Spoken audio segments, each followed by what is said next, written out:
नमस्कार, SBT news में आपका स्वागत है। पेश है 10 अक्टूबर मंगलवार शाम 7:15 बजे राजस्थान की बड़ी खबरें।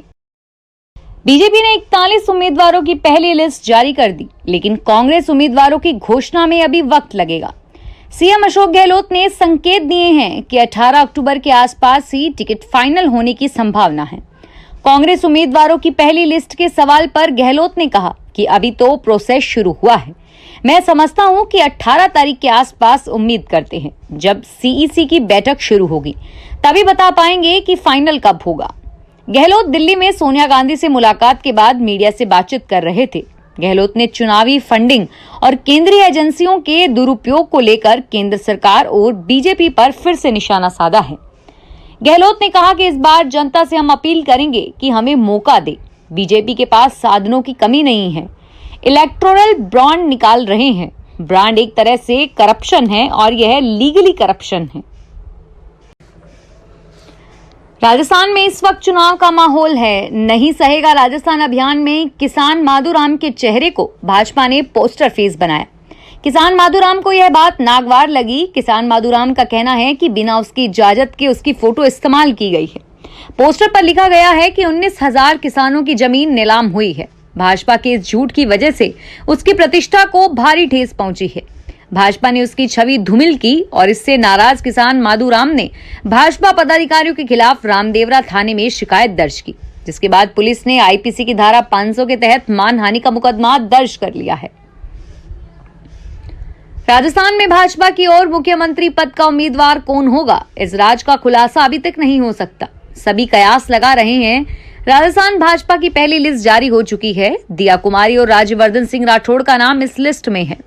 मीडिया रिपोर्ट्स के अनुसार राजस्थान में भाजपा की ओर मुख्यमंत्री पद का उम्मीदवार कौन होगा, इस प्रश्न पर दिया कुमारी, राज्यवर्धन सिंह राठौड़ ने कुछ ऐसा कहा कि कार्यकर्ता खुश हो गए।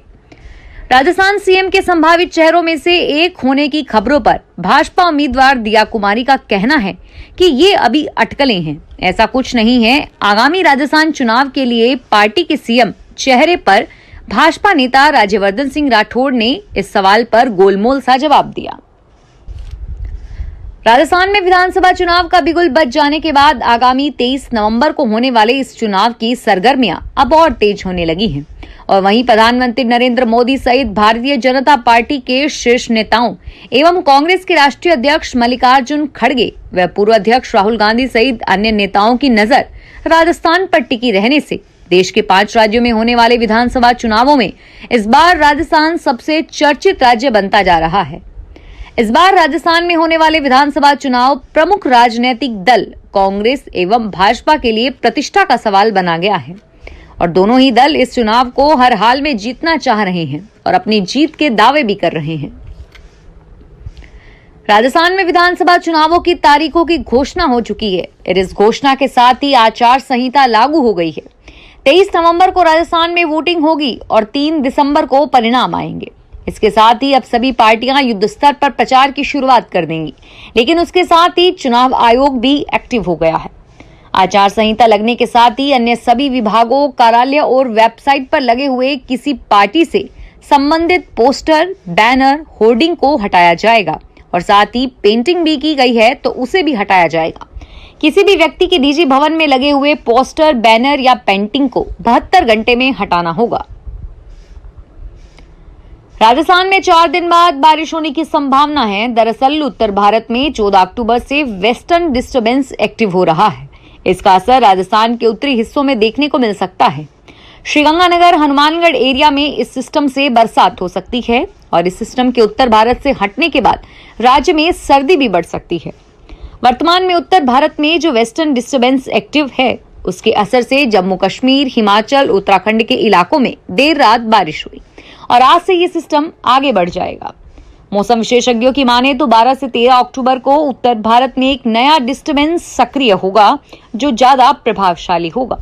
इसका असर उत्तर भारत में जम्मू कश्मीर, पंजाब, हरियाणा के साथ साथ उत्तराखंड, पूर्वी उत्तर प्रदेश, दिल्ली और राजस्थान के कुछ हिस्सों में देखने को मिल सकता है। राजस्थान में विधानसभा चुनाव की डेट का ऐलान हो गया है। चुनाव 23 नवंबर को होगा और कांग्रेस ने राजस्थान की सत्ता पर दोबारा काबिज होने के लिए राजस्थान एनएसयूआई की प्रदेश कार्यकारिणी की घोषणा की गई है। भारतीय राष्ट्रीय छात्र संगठन के राष्ट्रीय अध्यक्ष नीरज कुंदन के निर्देशानुसार राजस्थानी इकाई की प्रदेश कार्यकारिणी को मंजूरी दी गई है। राजस्थान प्रदेश एनएसयूआई प्रभारी गुरजोत संधू ने सूची जारी की है, जिसमें राजस्थान एनएसयूआई की प्रदेश कार्यकारिणी में 14 महासचिव और 28 सचिव बनाए गए हैं। राजस्थान में एनएसयूआई के इन 14 महासचिव और 28 सचिव के नाम लिस्ट में देखे गए हैं।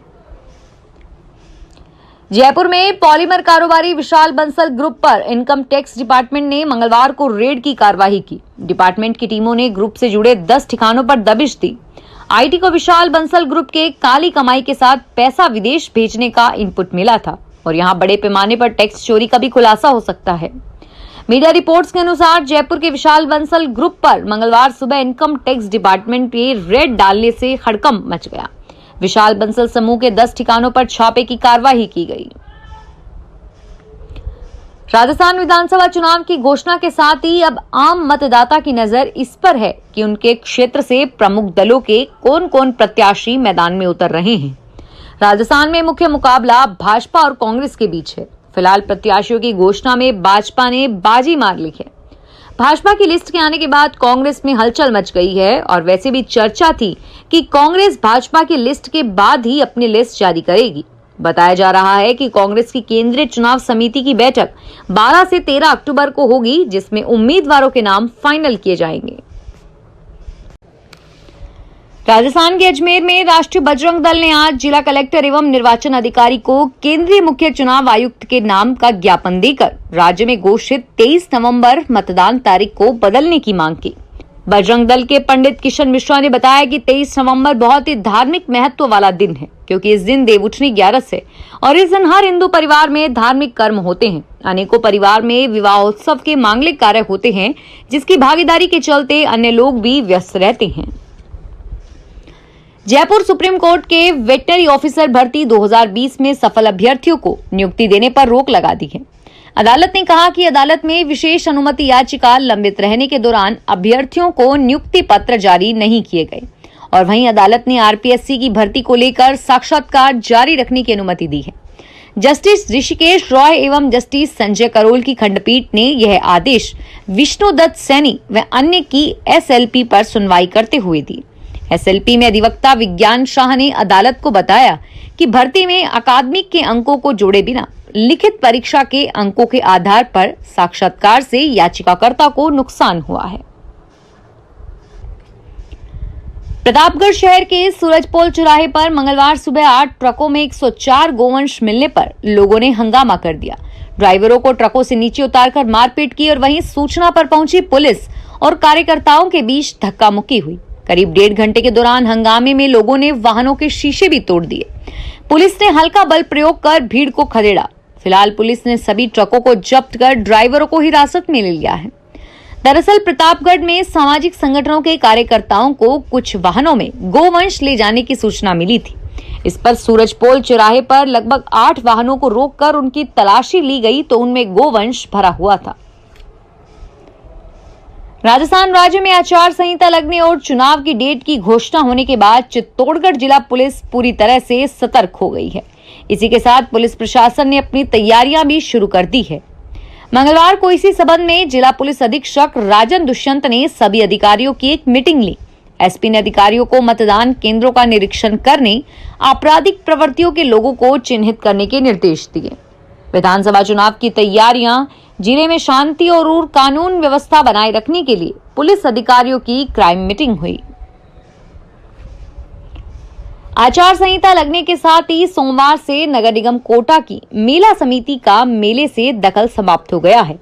अब अधिकारी मेले का आयोजन करवाएंगे। नगर निगम कोटा उत्तर व दक्षिण की संयुक्त रूप से बनाई गई मेला समिति सिर्फ एक बार ही मेले का आयोजन करवा पाई है। इस बार मेला समिति के पास काफी समय तैयारियों को लेकर था, लेकिन समिति सदस्यों दोनों निगमों के बीच विवाद के चलते बैठक नहीं हो पाई। केवल 2 बैठक हुई और दोनों में कार्यकर्ताओं को लेकर कोई चर्चा नहीं हो सकी। आचार संहिता लागू होने के साथ ही अब दशहरा मेले के आयोजन में समिति का प्रत्यक्ष रूप से दखल नहीं रहेगा। दिल्ली में सीएम अशोक गहलोत ने सोनिया गांधी से मुलाकात की। करीब 50 मिनट तक दोनों के बीच बातचीत चली। CWC की बैठक में शामिल होने के लिए गहलोत दिल्ली पहुंचे हैं। वापसी से पहले उन्होंने सोनिया से शिष्टाचार भेंट की। फिलहाल इस बुलेटिन में इतना ही और फिर हाजिर होंगे तमाम बड़ी खबरों के साथ। धन्यवाद।